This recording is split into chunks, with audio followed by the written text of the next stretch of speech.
And I'd like to welcome right now Lynn Jarrett, who is on the Third Mutual Board. Welcome. Hope you had a nice weekend. Thanks, I did. Did you? All right, I did, yes. All right. Thank you very much. You know, unfortunately, we're going to start on a sad note right now. Yes, we are. Yeah. We are. We lost Jack Conley last week, Mm-hmm. late last week. Jack lost his battle with cancer, and we really, really are sad about Jack because everybody loved Jack. Yeah. And he did such a good job as treasurer on our board, so he's going to be missed. And services are pending right now, so we don't know Okay. anything. But I just wanted to let the community know. All right. Yeah, he was on a couple times with us, and just a very nice, Very nice nice guy. man. Very That's too nice bad. man. Mm-hmm. So I do know that you know, about a month or so ago, John Pearlstone took over as treasurer. Yes. Uh-huh. Yeah, which that was Jack's position. Right, right. Yes, in fact, Jack knew he was failing, but John went over to his home and they sat down and they discussed a lot of things and had sort of a transition into the treasurer Mm-hmm. position.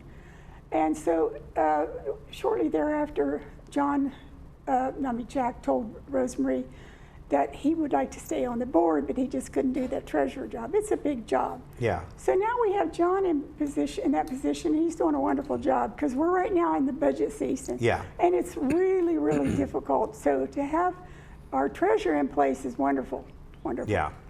And also, Annie McCary is now head of the communications committee. Yes, on that third one. board, yes. She's the head of the communications, and we're gonna, I'm on that committee too.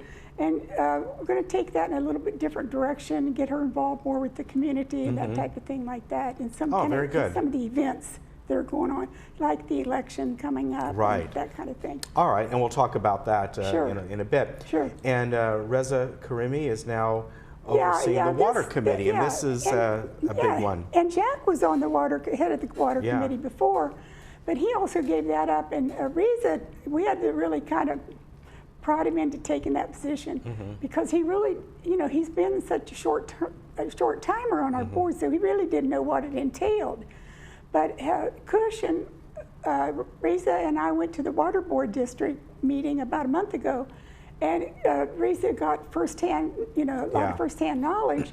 But once he started getting in there and digging into it, he's had a meeting this week with Ernesto and they've now recruited Catherine Freshley to be an advisor on this board, and you know she's on the board of the water district.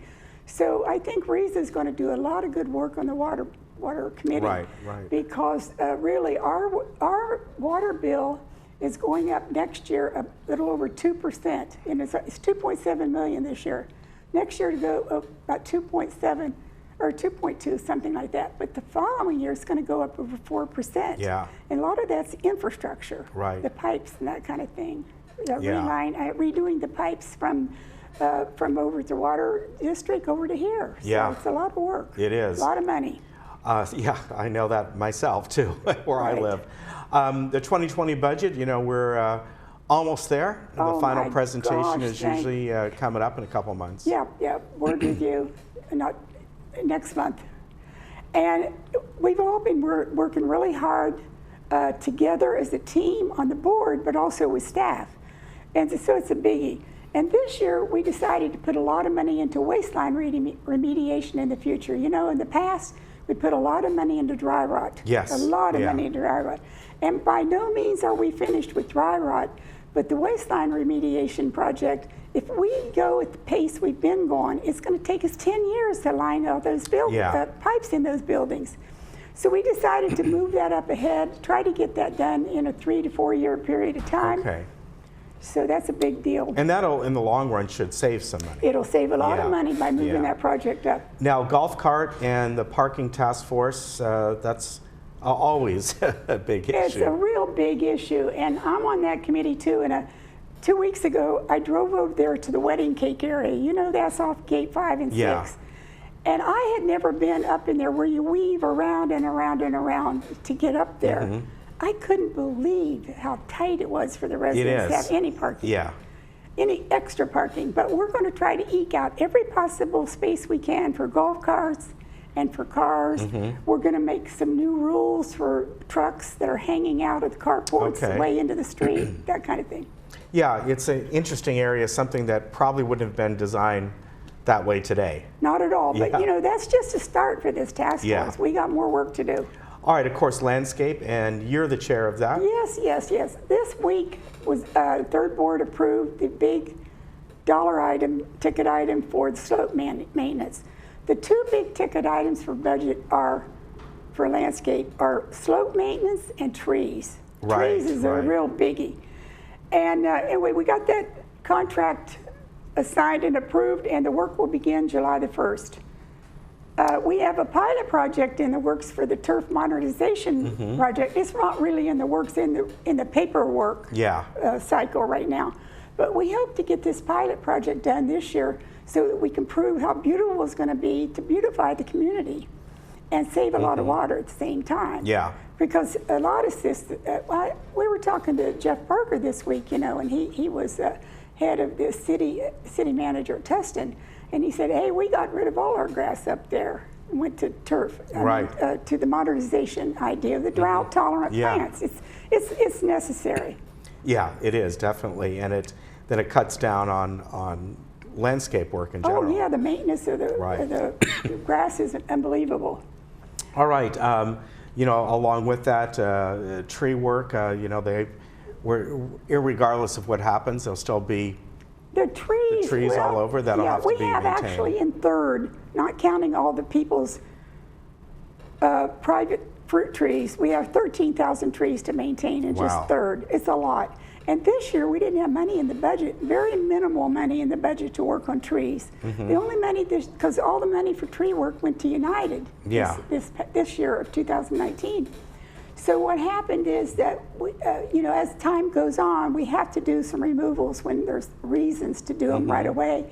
And we had to do some tree trimming, especially around light fixtures, you know, on the streets. So this coming year, we have a big ticket item. That's our biggest ticket item for next year. And landscape is tree maintenance. So, you know, there's kind of like a 5-year cycle for tree trimming. And when they do the trees, they trim, and then when they trim trees, they trim 25% of the tree. Okay. Because some of them don't get trimmed but every 5 years. Right. It depends on the type and the species of when they get trimmed. Anyway, the landscape committee, which I chair that committee also, I told you, we are working right now on helping to update the manual, the landscape maintenance manual. So when we started driving around the neighborhoods and really taking a good look at some of the plants, and people, you know, have ivy and beautiful plants hanging over wooden walls, and that's just not right. They have some of their personal plants going up up to the sides of the buildings. So we've got to make some, and we got to make some revisions on the rules, and maybe add some new ones. So we're looking at that. Right. Now, of course, just like United, the new herbicide Finale is now being used, and that was took several months, quite a long time for Kurt and his. You know, when you go around the buildings, for example, right now, what's happening is there's a trail, you know, right around the edge of the buildings where they used to put the Roundup, between the shrubs and the grass, and there would be about this much area. Yeah. Now it's about another this much area over here. It's a different color because they're using Finale. Okay. And, you know, and button right up against that old Roundup. So the Finale is in use, I'll tell you. Okay. Now, what's this about the silver dollar gum tree? Yeah, that was a shock. That happened Thursday morning. And the tree just fell down on its own. So I talked to Kurt and I asked him, why did that tree fall? He said, well, it had really, really shallow roots and was on a steep slope over there. And it just fell early in the morning. And it took a while, but they got the crews out there and they cleaned it all up. So. All right, very good. And another lighting project pilot is going to be happening. Yeah, the lighting, we have a big dollar amount in the budget for lighting. So we're, you know, we still have to go into cul-de-sacs and things like that and put some lights. So they're going to do some pilots in cul-de-sacs and things like that before they finally choose to the path they're going to take for the lighting, Okay. the additional lighting. All right, and then of course the three-story buildings. There's always work to be done there. Yeah, the breezeway. Well, you know, I'm real close to the three-story buildings because I've been involved on that board for 10 years, Right. and I was president for the last 4 years till recently. But the breezeway project was real controversial. We did a pilot last year, and we took buildings 23, 84, 85, and 86, and removed the artificial turf and put concrete there. And when we did that, and it came out really nice, but it was very controversial and still not pleasing to a lot of people's eyes. And so they were kind of fighting it. So we now canceled that project for this year. It was like a $210,000 item. So we said, we don't need to make people unhappy. That's not our thing to do. So we asked the staff to continue looking at alternate products instead of concrete and instead of this artificial turf. Okay. So that'll be in the future. All right, very good. And of course, there's the mail rooms and elevator replacements, all kinds of things. All that stuff's going on right now. The lobbies, the mail rooms, the elevator replacements. They try to do so many each year so they can get them accomplished because that work is pretty expensive. Yeah, it is. Dan, you wanted to talk briefly about gates 4 and 10? Yeah, gates 4 and 10 are closed as of today, and there's alternate routes and then alternate gates that people can use. And in gate 14, because there's no alternate gate they can use, they're going to be having 2 lanes, one and coming, one coming, and people really have to slow down because they're going to have to share that space for 6 weeks. Right, right. Now, finally, we're going to talk about the election schedule coming up on Thursday. Yes. You folks are having a meet and greet just like United did. Yes. Yeah. Yeah, yes, we are. So we've invited some people out, but more people are welcome to come. We really need candidates. We really, really need candidates. Okay. And that's going to happen at 4 o'clock Thursday in the boardroom from 4 to 5:30 for any interested candidates. Okay. Really looking forward to that. All right, so we'll mention that again, of course. Yep. And nominations are open on July 12th, and then they close about a month later on August 14th. Right, right. And then we have an election, and the new term begins in October 3rd. So I did want to mention that the next GVA meeting will be held on Thursday, July the 11th at 10 a.m. in Clubhouse 5. Okay. So all right. That's Good. about it. All right. Thank you very much. Appreciate you coming on. Thank you. We'll see you again. Yes, and we of course, your meet and greet, we'll mention that Thanks, Kim. as it It's always comes up nice in to just a few see you. days. Good to see you too. Thank you. We'll be right back.